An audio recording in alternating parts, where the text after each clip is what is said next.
એની બેન ગંગા મારા ખૂબ લાડકા. એમને રમાડતી હોઉં ને એ બધું જ ભૂલી જાય.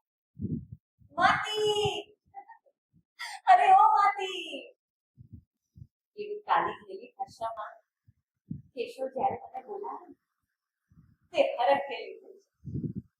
એ બંનેને રામાયણ અને મહાભારતની વાર્તા આવી. અમારો કેશવ જ્યારે 5 વર્ષનો થયો તેના પિતાએ તેને લખતા વાંચતા શીખવાડ્યું, હિસાબ કરતા એ શીખવાડ્યું, પત્ર લખતા એ શીખી ગયો.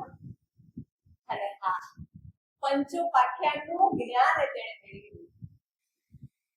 એકાગ્ર ચિત્તે અમે જ્યારે કેશવને સંસ્કૃતના શ્લોકો બોલતા જોતા ને તે હું ને મોટી બેન ખૂબ હરખાતા.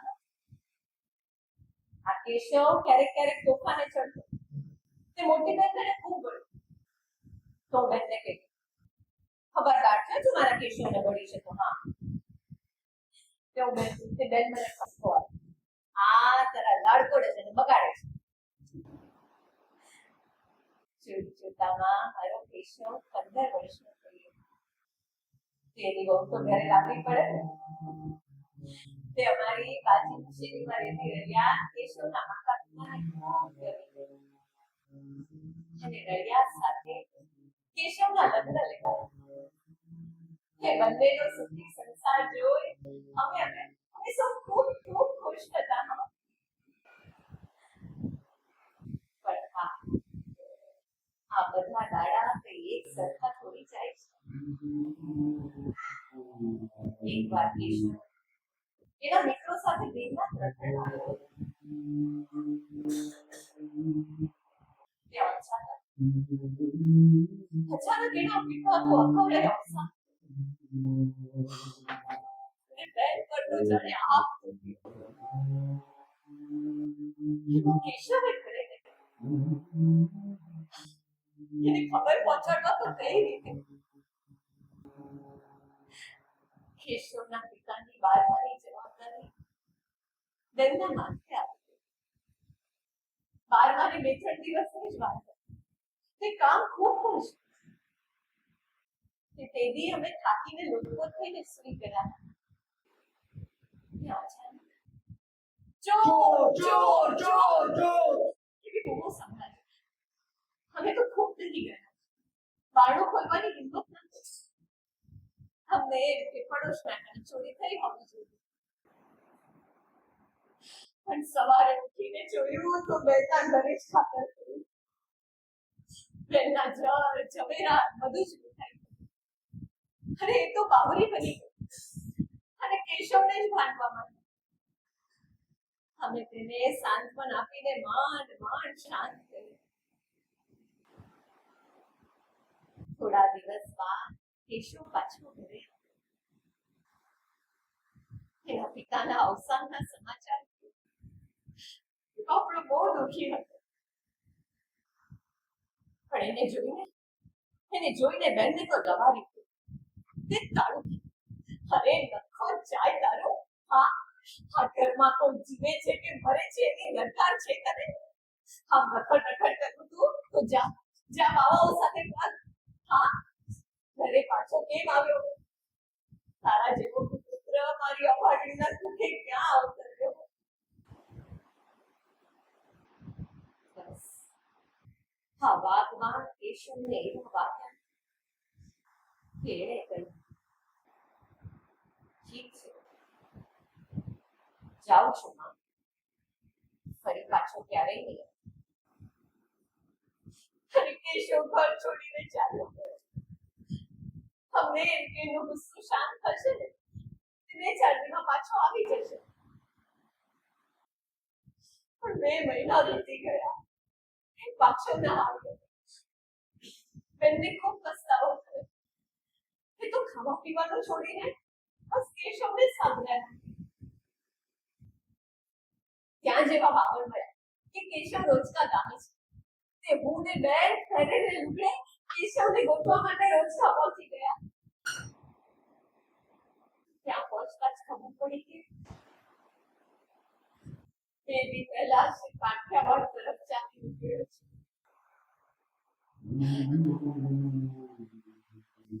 બંને ખૂબ આઘાત લાગ્યો. એક તો પતિ ગયો, એનો પાછો પુત્ર ગયો. તે થઈ ગઈ.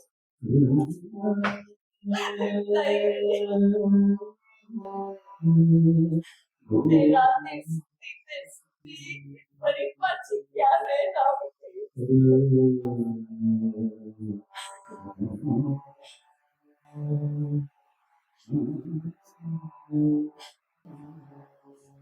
પિતાનો વિયોગ, ભાઈનો વિયોગ, માતાનો વિયોગ. નાનકડી ગંગા બચારી કેટલું સહન તેનું એ પ્રાણ પંખે ઉડી ગયું. હવે હું એકલી અટુલી. ક્યાં ગોતું મારા કેશવ? ક્યાં ગોતું? તે આવતા જતા યાત્રિકોને કહેતી,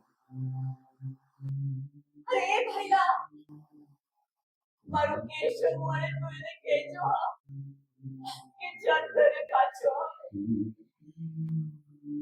અહીંયા તો દુઃખના દુઃખર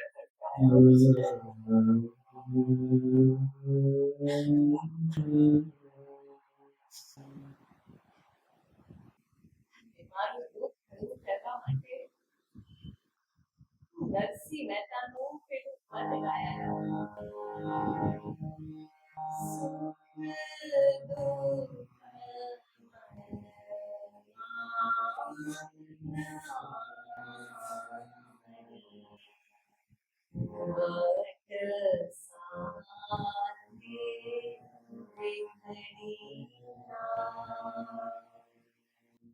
તાળાતે કોઈના નવે ડાળે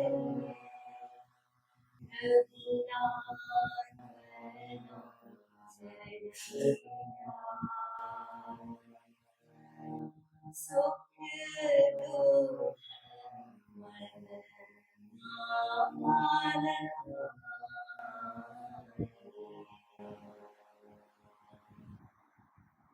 કેશવની રાહ જોવા મને જોવા 3 વર્ષ અને પાછું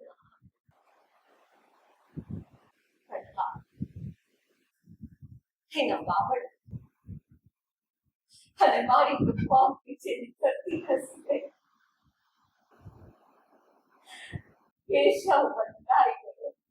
એને તો ખાનદાનનું નામ જોયું. हमारा दूधना सगा वांगा है. अरे मासी, તમે એને ગોતવા રોજકા ગયા હતા ને, ત્યારે આ તમારો કેશવ તો ભીમના થોડી ગયો હતો. ત્યાં તેને કોઈ શુભ વિજય નામે જૈન સાધુ મળ્યા. સાધુ મહારાજે તો એને જૈન ધર્મનું જ્ઞાન આપ્યું. આપણો કેશવ તો બોલો ભાર એમની વાતોમાં આવી ગયો અને એમની હારે એમના શત્રુજી તીર્થની યાત્રા કરવા પહોંચી ગયો. માસી, જૈન ધર્મના એ તો રંગે રંગાઈ ગયો. એ જ અરસામાં એની તબિયત બગડી. મરણ સામે આવીને ઊભું થયું. એના શુભ વિજયની સહાયથી એ મરણ પથારીથી પાછો ફર્યો. બસ પછી શું, એ તો જૈન ધર્મના રંગે એવો રંગાયો કે એણે તો નક્કી કરી લીધું હવે ક્યારે પાછો નહીં ફરે. શું વાત કરું, ઓલા મહારાજજી એક ગામથી બીજે ગામ જાય ને ત્યાં પેલો તમારો કેશવ એમના પુતલા ઉચકે પુતલા અને હા પાસરામાં ઝાડુ એ કાઢે. એના બદલામાં પેલા મહારાજ એને જૈન શાસ્ત્રનો પોપટ પાઠ પડાવે અને શત્રુ જેવી યાત્રા કરી એમને ખંભાત તરફ દબ માંડ્યા. ત્યાં રસ્તામાં પાંસર નામનું ગામ આવ્યું અને ત્યાં આ તમારા કેશવને વશ થઈને પેલા મહારાજે તેને જૈન દીક્ષા આપી દીધી. અને માસી, તે દિવસે તમારા કેશવે સંસારનો ત્યાગ કર્યો અને જૈન સાધુ બની ગયો. માસી, જૈન સાધુ. અને હા, પેલા મહારાજે તો તેનું નામ બદલી કાઢ્યું. હવે આ તમારો કેશવરામ નહીં હો, વીર વિજયના નામે ઓળખાય છે. વીર વિજય. અરે શંભુ, મારું તો હૈયું છીનાઈ ગયું. શું હવે તે મહાદેવને છોડીને મહાવીરને ભજશે? ત્યાં જ પેલા ભાઈને તોડો મારે.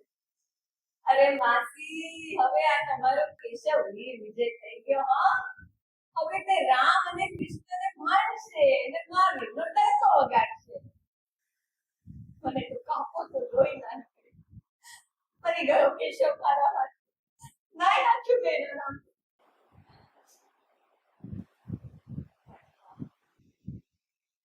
માસી છું ને, માથી એક સહાય. કેશવ મારો લાડકો. હા, એને જૈન દીક્ષા લીધી તો શું થઈ ગયું? તેથી કાયના માટેની લાગણી થોડી ઓછી થાય છે. દુઃખનો સરદારા, હે માની મેં મારું મન બનાવ્યું. વર્ષોના મારા ભાઈએ તે અરસામાં મને લીલો કરે છે. અરે ક્યાંય ગોઠે આખા શરીરે ચડા. વૈદની પડીકી વેલી એ થોડા દી હારું રે ને પાછું વેલું રે. તેથી મને જમકુડી મળવા આવી. આ જમકુડી એટલે મારા પડોશી ઘરને જઈ. આમ તો માંડ 14 વર્ષની હો, પણ દાપણ જુઓ તો ઓહો. એને મારી આરે ખૂબ એ અલગ ની વાત ઉતરે હો. ને હું એને રામાયણ અને મહાભારતની વાર્તાઓ કરું. તેથી જમકુડી કઈ ગડગડતી. સુણજો સજ્જન રે, સુણજો સજ્જન રે, અતિશય ખારું ખાટું ચાવી ગળું ખાવું. અતિશય ખારું ખાટું ચાવી ગળું ખાવું. મૌન પડે મોટી ગણપતિ જમવા કરતા સુણજો સજ્જન રે, સુણજો સજ્જન રે, સુણજો સજ્જન રે, સુણજો સજ્જન રે. મને કહ્યું, લાવને આજ પ્રયોગ કરી જોવા દે. આમે વૈદ્ય કહ્યું છે, પેટ બગડે એટલે ચામડીના ધંધા એવો થાય. તે દિવસથી મેં અતિશય ઊંધું ખારું અને ખાટું ખાવાનું છોડ્યું. અને હા, 2 મહિનામાં તો ખરેખર ગાયબ. અરે ચારે મટી ગઈ. તેને જમકુડીને બોલાવી. અરે એ જમકુડી, અહીંયા આવ દીકરા, બેસ. તે કીધું તું ગણગણતી હતી ને, સુણજો સજ્જન, સુણજો સજ્જન. એ કંપનીએ તો મારું ફરજ મટાડ્યું દીકરા. તે જમકુડી કે અમે આપાશ્વે જઈએ ને ત્યાં સાધુ મહારાજ અમને આવું સરસ સમજાવે. તમને થોડું ગાઈને સમજાવું. આમ તો મને જૈન સાધુમાં બહુ રસ નહીં. આ અમારા દેવોને નરકમાં મોકલ્યું. પછી કહ્યું, લાવને સાંભળવામાં શો વાંધો. અમે આ પંક્તિઓએ તો મારું ફરજ વટાડ્યું છે. અને જમકુડી તો લલકાર્યું. સાંભળજો સજ્જન નર નારી, ગીત શિખામણ સારી જી. સાંભળજો સજ્જન નર નારી, ગીત શિખામણ સારી જી. રીસ કરે તે કાશી કામણ, અરે રીસ કરે તે કાશી કામણ. ભાગ્ય દશા પરવારી જી. સસરો સાસુ જેઠ જેઠાણી, તણતી વિનય નમોજી. સસરો સાસુ જેઠ જેઠાણી, તણતી વિનય નમોજી. શાન પડે શેરી સંચરતા, અરે શાન પડે શેરી સંચરતા. ચતુરા ચાલ ન ચૂકોજી. નીચ સાહેબી સંગત કીજે, પર મંદિર ન ભમીજી. નીચ સાહેબી સંગત કીજે, પર મંદિર ન ભમીજી. રાત્રિ પડે ઘર બહાર ન જઈએ, રાત્રિ પડે ઘર બહાર ન જઈએ. સૌને જમાડી જમીએ. સુણજો સજ્જન રે, સુણજો સજ્જન રે. અરે વાહ જંકુડી વાહ, આ તમારા મારા સાહેબ તો બહુ રોડી વાતો કરે છે હો. હા માસી, આમે અપાશ્રય જઈએ ને ત્યાં સરસ સરસ સાંભળવા મળે. આને હિત શિક્ષા 36 કહેવાય. એટલે જ બેનબા આટલા ડાયા છે હો. તે આજે શું સાંભળીને આવી? મને એની વાતમાં હવે રસ પડ્યો. માસી, આજે છે ને મારા સાહેબે મિલ્કમાનો રાસ વાંચ્યો. આહાહા, શું વ્યાખ્યાન છે સાહેબજીનું. એમ? એમાં શું હોય? માસી, ધમ્મીલ કુમારને સંસાર પ્રત્યે વૈરાગ્ય જન્મે છે. તો ધમ્મીલ કુમારની માતા ધમ્મીલ કુમારને પાછો સંસાર પ્રત્યે રાગ ઉત્પન્ન કરાવવા જુગારીઓની સોબત કરાવવા માંગે છે જુગારીઓને. અને ત્યારે ધમ્મીલ કુમારના પિતા ધમ્મીલ કુમારની માતાને સાતે વ્યસનો સંબંધી આ વાત કરે છે. શેખ સોળ સુંદરી તે સાચી ગરીબા પણ સંગતિ વ્યસની ગણી જનને ઉલ્હાર માસ પ્રસંગે દયાલની મદિરાએ યશનાશ તુલક્ષય વેશ્યાસમોહતે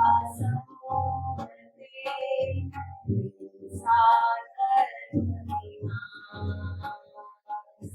મરણલતે ચોરી પતિ સર્વનાશ વરદાન જુગારિયાની સામર્થે હરધનનો અપમાન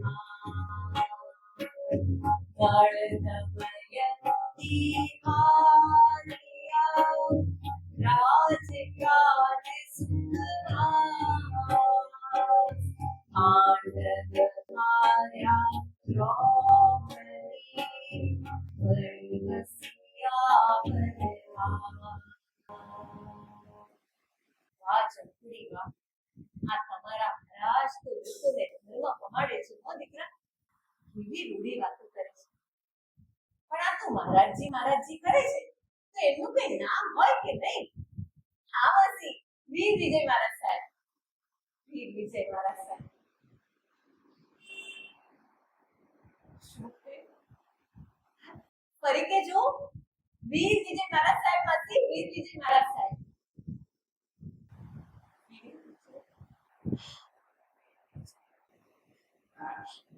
અમારા કેશવનું દીક્ષા પછીનું નામ કદાચ હા વીર વિજય જ રાખવામાં આવ્યું હતું.